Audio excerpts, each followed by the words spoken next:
The following review is intended for entertainment purposes and targeted for adult fans of the series. Something like in stew.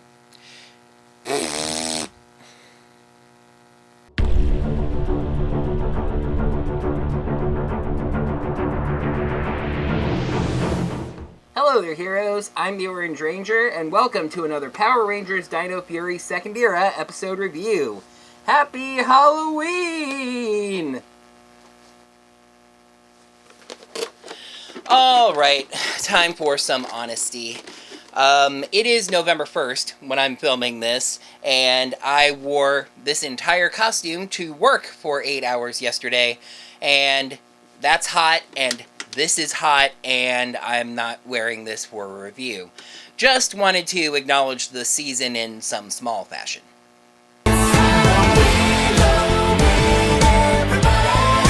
With me having been gone so long, it makes sense that I had a lot to say upon my return. That being said, 45-minute reviews are not going to cut the mustard, so I'm going to very quickly say thank you so much to everyone who left a pleasant welcome back comment on my previous video. Now let's take a look at the 13th episode of Dino Fury Second Era, Love, Hate. Please make sure you're subscribed to the channel so you can see all of our videos. Yeah, and make sure you got your notifications set up by hitting that little bell icon so you get notified whenever we post any brand new videos. Right you.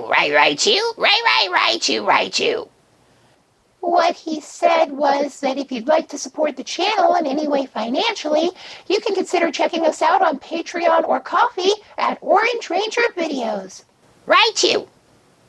Dino Fury Second Era came back in late September, and it seems like the gap of time between episodes is something that was prepared for.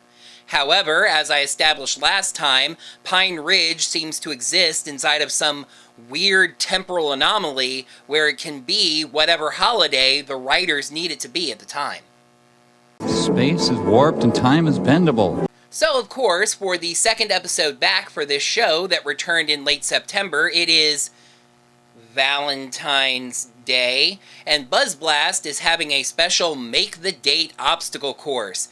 Basically, one half of a couple sits and calls out commands to the other half that is blindfolded and running an obstacle course to bring a box of chocolates to the table.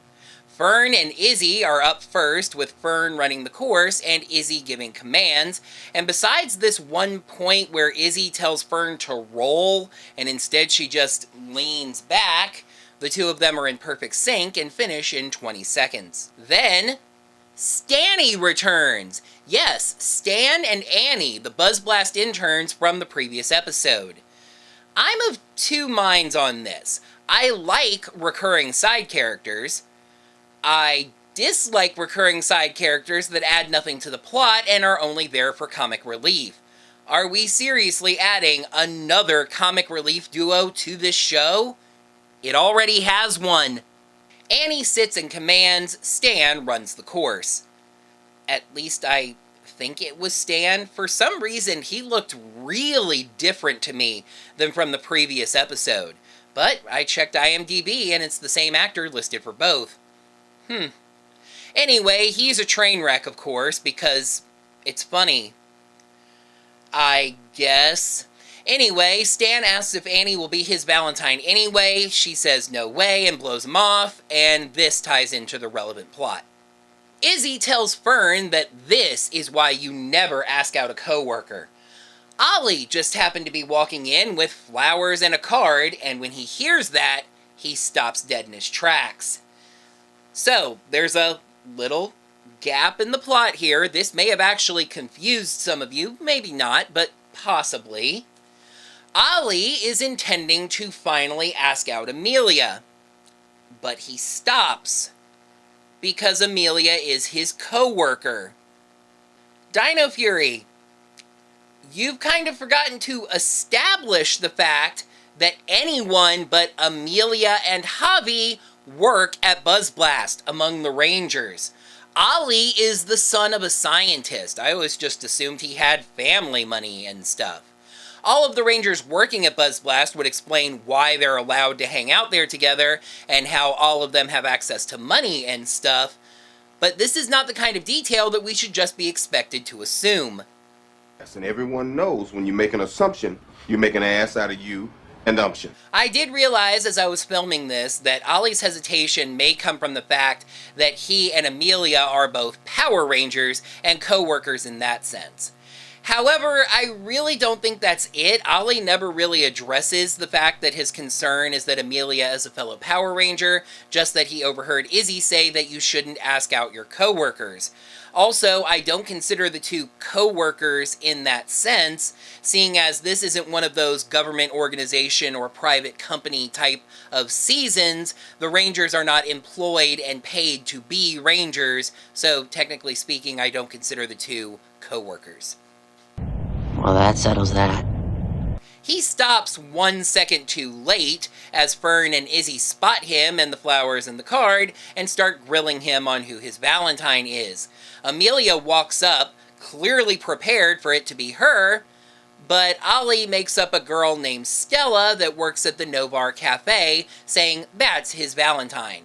Amelia is crestfallen and activates female dog mode.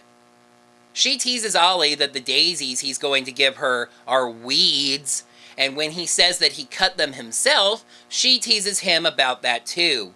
He angrily says he's going to give those flowers to his Valentine, and then throws them in the trash as he stomps out the door. That doesn't really make any sense, but the card falls to the ground, so... Hey, they're a week late, but let's welcome back Dino Fury's villains. Mucus runs into Area 62, informing the Royal Voids that they have visitors. Yeah, it's Lord Zedd, and he has indeed brought along Scrozzle de Razmataz. And the monster of the day, Scissorai, a bladed samurai. Scissorai. Scissor Samurai. You know, why not just call him Scissor Samurai? Not everything needs to be a portmanteau. Even on Power Rangers, we have seen this scene in so many different iterations over the seasons that they actually lampshade it this time. It's pretty obvious that Lord Zedd has come seeking help to destroy the Power Rangers. With the Rangers gone, they can split the Earth 50-50, a deal that I'm sure Lord Zedd is planning to honor. Scrozzle can make Lord Zedd an army of robots, but he needs raw materials. Void King says he can do one better than that.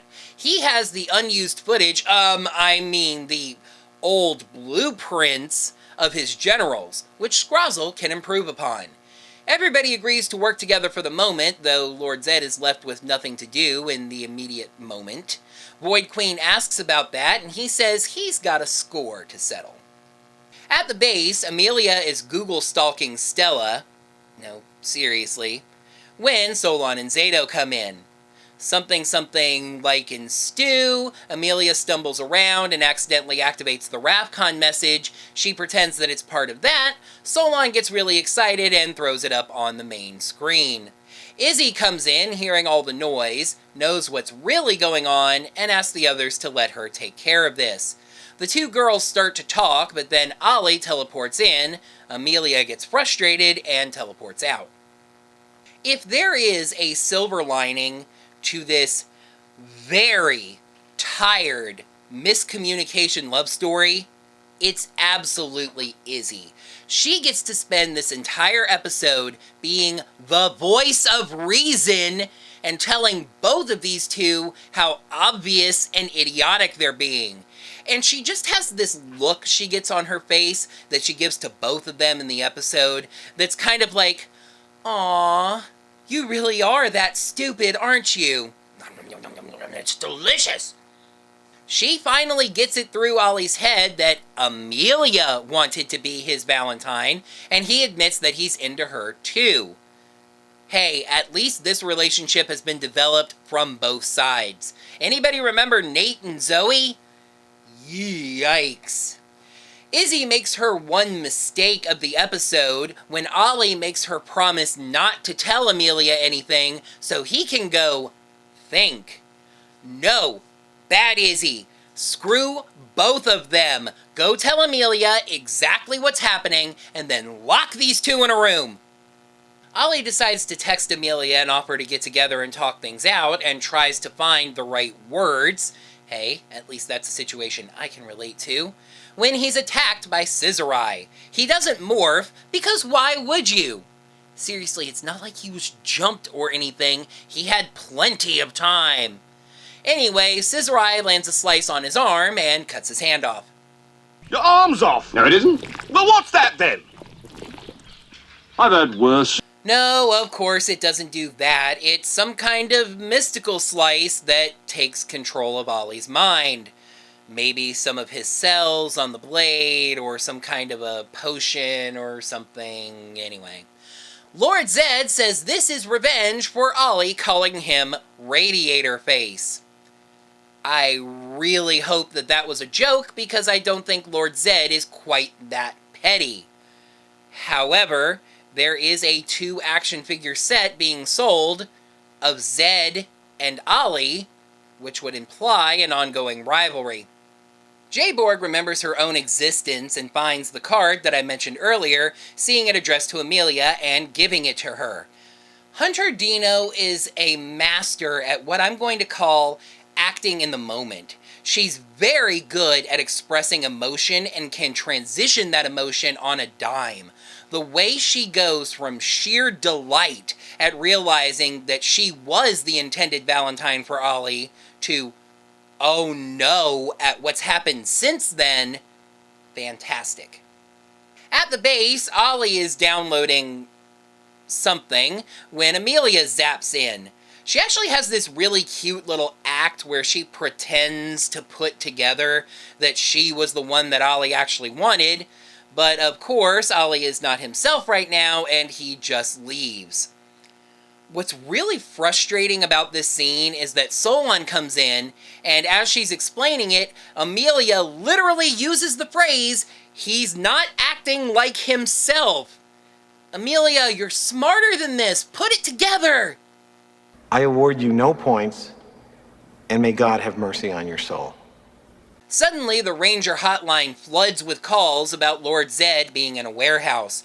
The Rangers head over there, noticing that Ollie didn't come along with them.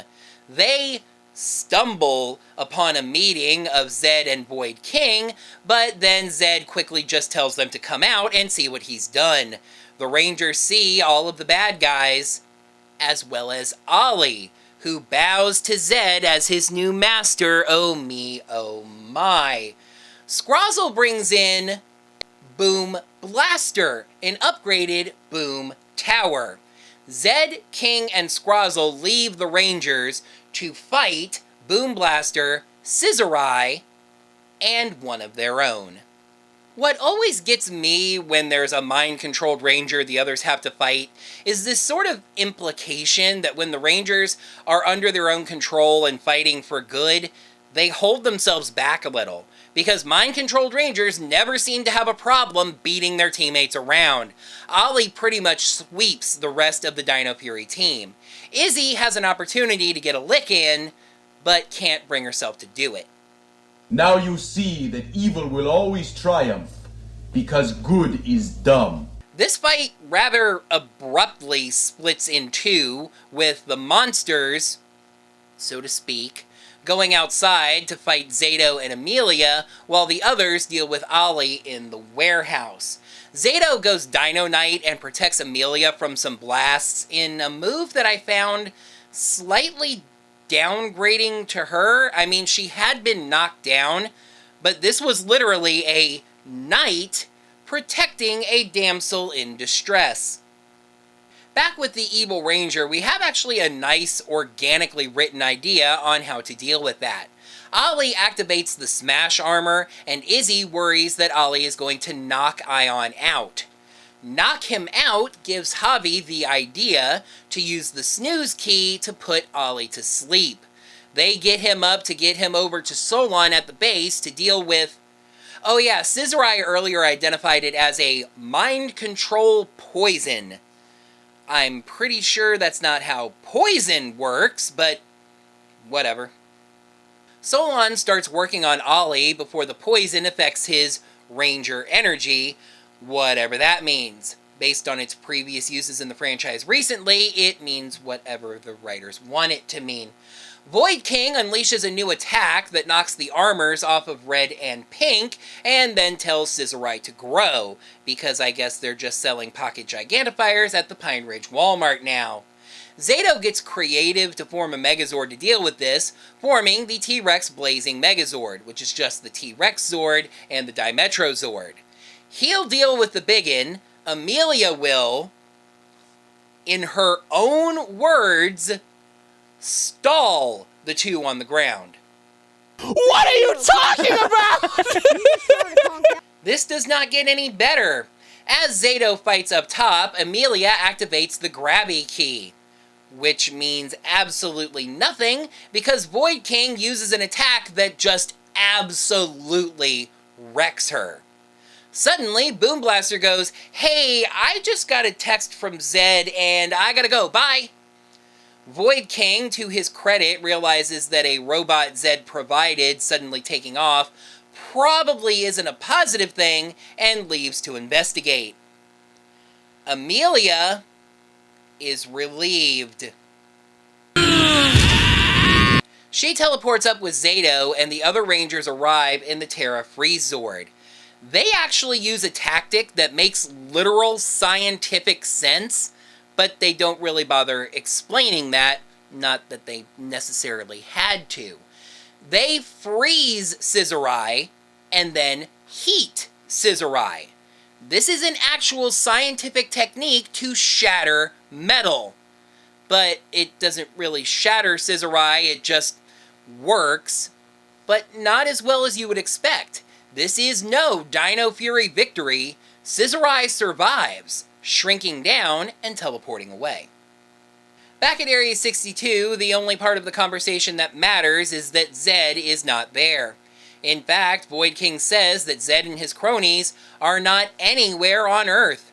They used the two to get Boom Blaster and whatever it was Ollie downloaded, and then took off. Suspense. So, at the base, Ollie's been cured, but isn't waking up. There's actually a cute conversation about what they can try to wake him up, and they all decide to go get buckets of water, with Amelia staying by Ollie's side. I know the setup here is super True Love's Kiss, but this is modern Power Rangers, so spoilers, they never actually get there. Amelia tells Ollie that she doesn't know what she'll do if he doesn't recover, and that she understands everything now, and she likes him. She really likes him. I won't say I'm in love. Just say love, for Zordon's sake. Do kids not hear their parents say that they love each other? I mean, trust me, I get the like thing.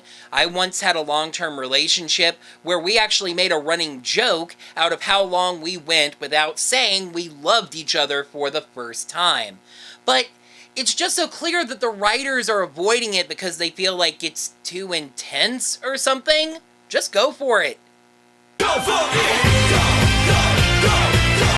Hearing that Amelia likes him is exactly the jolt Ollie needed to shake the white sparkles off of him and wake up. The two of them confess to each other, and Ollie rather quickly spits out the episode's moral, that all of this could have been avoided if he had just told her the truth. No kidding, Blue. Tell her the truth. Now there is another little subversion here, as I was expecting their kiss to be interrupted by a splash of water, but instead the other Rangers had just been watching for a couple of minutes and are all like, "What you doing?" So let's fast forward to the part of this that matters. Turns out there's a risk to mind controlling a hero and keeping them around you for a while. They tend to hear and remember what you're planning. Ollie does and allows Zato to read his mind.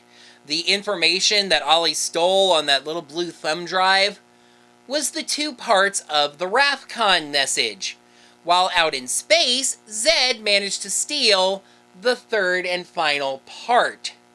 Scrozzle uses the old suitcase computer. Oh yeah, by the way, I forgot to mention this. Earlier in the episode, Scrozzle implied that Evox is still alive? Stick a pin in that. To combine the 3 parts of the message. To those that survived, so that Rathcon can heal safely, it has been moved. Our home is hidden 2 parsecs past the Hive Quadrant in the crux of the Onyx Nebula. Rathcon's secret is in your hands. Keep it safe. Good news! The Rangers now know where Rathcon is. Bad news! Zedd is looking for Rathcon and now knows where to find it. Uh-oh, we're in trouble. Why is Zedd looking for Rathcon? That's some news that we don't know yet, so let's balance the scales. Episode 13, Love Hate. Pros, nice acting from the 2 leads, continuity in the story, and patience in storytelling. Cons, tired human story, Zord anticlimax, and whatever love has to do with it. Not bad, not great, but not bad. Love Hate gets 3.5 scales out of 5. I praised Hunter Dino last time, and she was even better in this episode. The range she demonstrated, able to turn on the emotional dime and change tracks, was really fantastic. But nearly equal praise to Kai Moya this time, as Ollie showed concern, frustration, happiness, and most importantly, his turn to evil, anger, being a badass. Well done to both. Another thing that I praised last time, this feels like what Ninja Steel was trying to do, but actually, done well.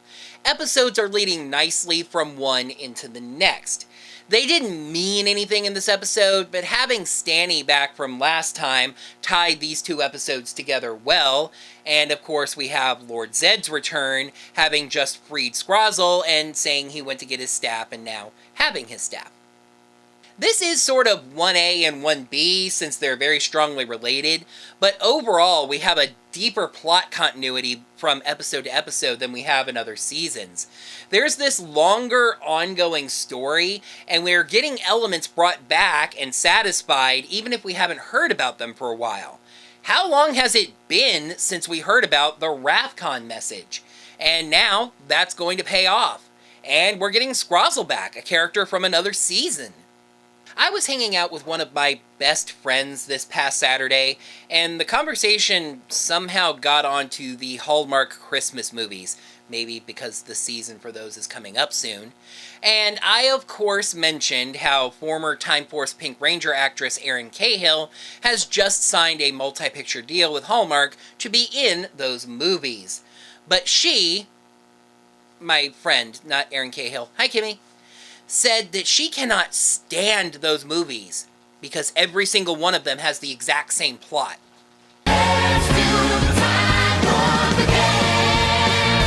You know, small town girl leaves for the big city, gets engaged to some business tycoon or something. Something makes her go back home where she reconnects with her old flame. They start hitting it off. The businessman goes to find out why it's taking so long for her to come home. The old flame sees the 2 of them together and gets upset. She realizes that the businessman is a jerk. They break off their engagement, and she gets back together with the old flame just in time to save the farm from getting bought out and plowed over for a highway or something. Okay, I guess that makes sense. As she was describing that plot, I immediately thought of this episode because I'd written the script before we hung out on Saturday. Because it's a very similar level of tired and cliched and done already. He likes her, she likes him, but there's a very simple miscommunication between the 2 that could be easily explained in 2 seconds. But they can't just talk to each other about it because then we wouldn't have a plot. So there's hijinks and shenanigans, and then monsters get involved because it's Power Rangers, though that would liven up the average Hallmark movie. Maybe a nice Zord fight would add some punch to the story. Too bad the Zord fight just felt like an afterthought yet again. They tried with splitting up the team and having other Rangers show up in the Freeze Zord later, but it was all very 1, 2, 3, bang, bang, bang. Freeze Zord shows up and finishing move, and that's it. It was a very creative fire and ice finishing move, like I said, except that they didn't factor that creativity into the story, so it didn't really help with the excitement. Yawn. Okay, so this is kind of stretching for a third con, hence me bumping the score up a little from a 3 to a 3.5, but it is still annoying. Just say love! No way, I won't say you don't know. Just because two characters love each other doesn't mean they have to get married or something. The first time I told a girl I loved her, I was a freshman in high school, and I have not spoken to that woman in like 5 years. Everyone on this team, including Izzy, who yes is in high school, is older than that. This might be a standards and practices thing, but I just don't get why it's an issue.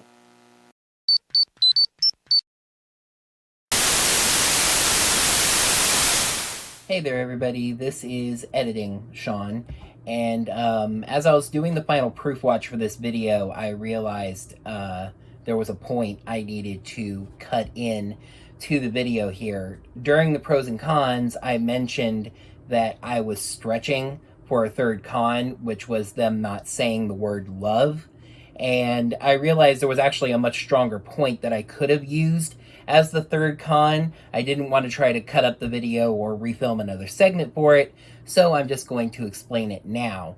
My real third con for this episode is actually the downplaying of Amelia during the Ranger fight. I feel like they made her seem pretty weak, which is kind of unusual because they played her up in the past, and also it was her focus episode, so they really should have focused on making her look strong. I do realize that the Sentai footage limits you somewhat there, like Zato in Dino Knight mode diving in to save her. That's in the footage and you can't necessarily avoid that. But I feel like with Void King and Boom Blaster leaving and her expressing that relief, instead you could have had her say something like, "Aw man, I was just getting started." And even that, like, even if in the Sentai footage she's going like, "Who?" You'd be like, "Aw man, I was just getting started." You know, I hope that point makes some sense. I feel like in voiceover, you still could have had her a little more eager to fight and not so, like, intimidated. It seemed like in the entire fight, once it split off and it was just her and Zato, she was really intimidated and limited, saying she was going to stall those two on the ground instead of taking care of them. And again, for it being her focus episode, that felt like a weird point. Honestly, if I had remembered to make that the third con, I probably would have scored this episode at a 3. But since I didn't remember to put it in, I'm just going to go ahead and leave the score at a 3.5, and I'll just tell Dino Fury I'm keeping an eye on this. Last time I said a standard episode of Dino Fury with a touch of disappointment. This time I say a standard episode of Dino Fury with a touch of enjoyment. It wasn't amazing, but I did enjoy it more than Ultimate Mystery, so an upward trend, if a gradual one. Let's see if that continues by taking a peek at the 14th episode of Dino Fury Second Era, perhaps the episode where Rafkon will be revealed. Rafkon revealed.